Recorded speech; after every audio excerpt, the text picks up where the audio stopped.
রায়গঞ্জের নৃত্যম নৃত্যকেন্দ্রের চতুর্থ বর্ষপূর্তি শিল্প সাধনার আলোয় অনুপ্রেরণার নাম কোয়েল গোস্বামী।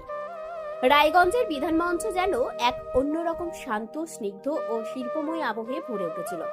নৃত্যম নৃত্যকেন্দ্রের চতুর্থ বর্ষপূর্তি উপলক্ষে আয়োজিত বার্ষিক অনুষ্ঠানে নৃত্যের ছন্দ, সুরের মাধুর্য আর আবৃত্তির আবেশ মিলেমিশে তৈরি হয় এক মননশীল সাংস্কৃতিক সন্ধ্যা।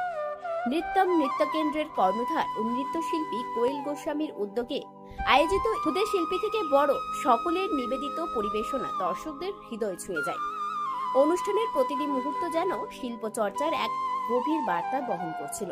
সাধনা, ধৈর্য ও আত্মনিবেদনের মধ্য দিয়েই সৃষ্ট হয় প্রকৃত শিল্প।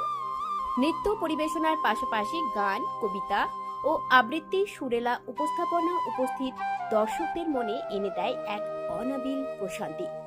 অনুষ্ঠানের শেষে অংশগ্রহণকারী সকলের হাতে ট্রফি ও শংসাপত্র তুলে দিয়ে তাদের উৎসাহিত করা হয়। এই পথচলার কেন্দ্রে রয়েছেন কোয়েল গোস্বামী, একজন শিল্পী যার কাছে নাচ কেবল পেশা নয়, আত্মার সাধনা। দীর্ঘদিনের নিরলস অনুশীলন, অবিচল ধৈর্য এবং শিল্পের প্রতি গভীর ভালোবাসায় তাকে আজ রায়গঞ্জের সাংস্কৃতিক পরিসরে এক বিশেষ পরিচিতি এনে দিয়েছেন। আবেগঘন কণ্ঠে তিনি স্মরণ করেন তার শ্রদ্ধেয় গুরু শ্রাবণী দত্ত ও শর্মিষ্ঠা ম্যামকে। তাদের কাছ থেকে নৃত্যের বীজ রোপিত হয়েছিল তার জীবনে। কোয়েল বলে, গুরুজনদের আশীর্বাদ, তাদের শেখানো শৃঙ্খলা আর প্রতিদিনের সাধনাই আমাকে এগিয়ে যাওয়ার শক্তি দেয়। তার বিশ্বাস, নৃত্য শুধুমাত্র বিনোদন নয়, এটি এমন এক শিল্পচর্চা যা মানুষকে ভেতর থেকে গড়ে তোলে।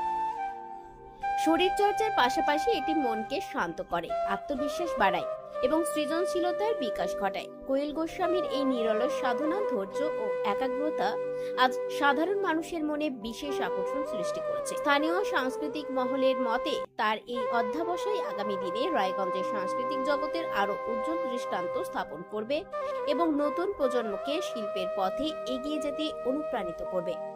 শিল্পের এই সাধনাময় যাত্রা যেন আমাদের মন গড়িয়ে দেয়, নিষ্ঠা আর ভালোবাসা দিয়েই করা প্রতিটি কাজ একদিন না একদিন মানুষের হৃদয়ে শান্তির স্পর্শ রেখে যায়।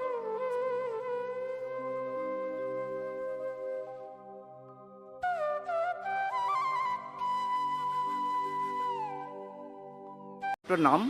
আমার নাম কোয়েল গোস্বামী। বলছি, আপনার এই সংস্থার নাম কি? আমার সংস্থার নাম নৃত্যম নৃত্যকেন্দ্র। আজকে কি অনুষ্ঠান হবে আপনাদের? প্রতি বছর বাচ্চাদের উৎসাহিত করার জন্য আমার স্কুল থেকে আমি এই অনুষ্ঠানটা, বাৎসরিক অনুষ্ঠানটা করি। প্রতি বছরই মে মাসে আমাদের এই অনুষ্ঠানটা হয়।